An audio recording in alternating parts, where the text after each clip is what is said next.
All right, welcome.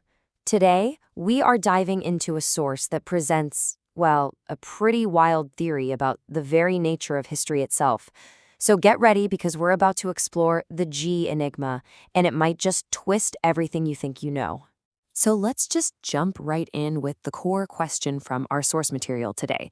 What if, what if the Renaissance wasn't actually born in Europe? What if it was imported from the Americas? Yeah. That's the premise we're starting with, and it challenges, well, pretty much everything we've been taught about Western civilization. So, how does that even work? Well, the source we're looking at today introduces this idea of an encrypted reality. The theory is that history, as we know it, isn't a collection of real events. Instead, it's a deliberate fabrication.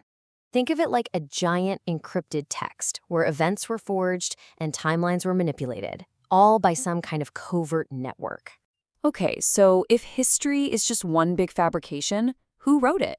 Who is the architect behind it all? According to this theory, it wasn't some big committee. Nope.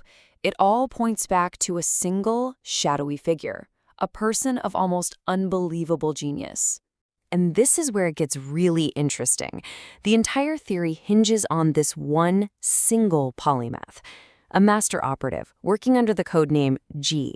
This person was supposedly the mastermind, pulling the strings across continents and shaping entire civilizations, all while using different names. And here it is, the bombshell claim at the very heart of this whole thing.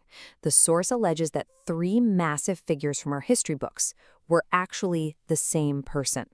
We're talking about Leon Battista Alberti, the quintessential Renaissance man, Nezahualcoyotl, the founder of the Aztec Triple Alliance, and Pachacuti, the architect of the Inca Empire. One guy, three identities. It's a lot to take in. Now, you're probably thinking, how is that even possible? Well, the source points directly to their overlapping lifespans and their almost simultaneous achievements as the proof. It argues that the timing, founding two massive empires in the Americas while also kickstarting the Renaissance in Europe at pretty much the exact same time, is just way too perfect. It's too precise to just be a coincidence. So the profile of G that this source paints isn't just of a scholar, It's the profile of a highly skilled field operator. The idea is that his entire European backstory was a meticulously crafted cover.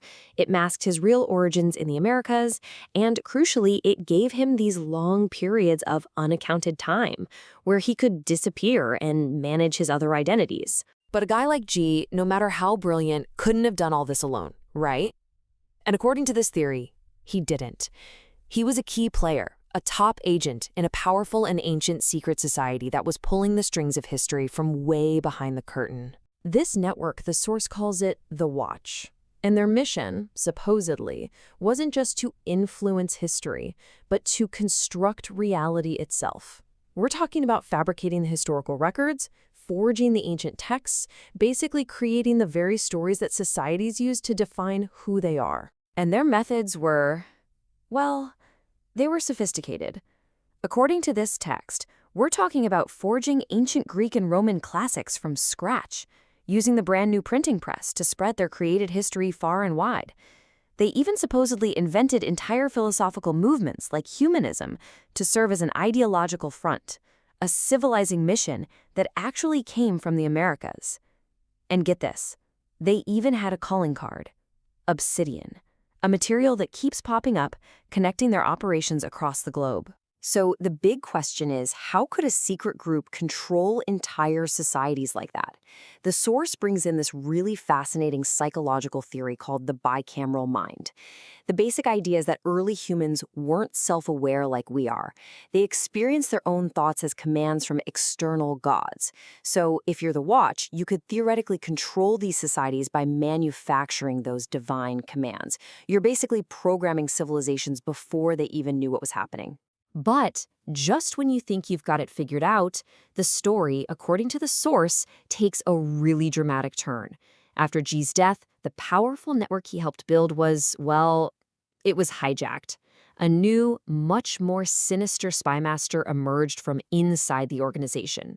This new leader is given the code name the Mole, and he completely corrupted G's original vision. The network's mission shifted. It went from stabilization and, controlled development to systematic destabilization and outright conquest. A total reversal. So the mole basically took all the tools the network had and turned them into weapons. Instead of building things up, his goal was to tear them down. The source claims he weaponized the plague to break down power structures, he pushed for the development of firearms to make war deadlier, and this is critical, he cut G's own family line out of the very organization they had helped create. And here's a prime example of how he operated, the manipulation of the Quetzalcoatl myth. The source alleges that the Watch, now under the mole's command, twisted a prophecy, maybe even one G himself had created, to trick the Aztecs.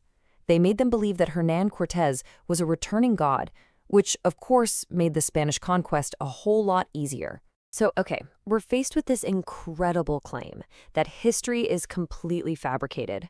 So how are we supposed to see the truth? How does the source say we can decode this grand design for ourselves? Well, the key, according to the author, lies in using G's own work against the system he created. See, just as Alberti, who is supposedly one of G's identities, taught artists how to create the illusion of 3D space on a flat canvas, we can use those same principles of perspective to analyze history. This whole method basically reframes how we look at history. It turns it into a kind of forensic geometry. First, you find the vanishing point. You identify the ultimate motive behind the events. Then you trace the orthogonal lines. You follow all the hidden connections between people, events, and ideas. And finally, if you do that, you can reveal the hidden structure, the deliberately constructed picture of the past that's been hiding in plain sight. So what was that motive? Why go through all this trouble to create such a massive deception? Well, in the end, the source argues that G's incredibly complex plans were all driven by one conviction, that humanity needed a firm, guiding hand to steer it away from self-destruction. His goal was essentially a benevolent dictatorship because he believed that absolute control was the only way to ensure our long-term survival. And that really leaves us with one last pretty provocative thought from this source material to chew on.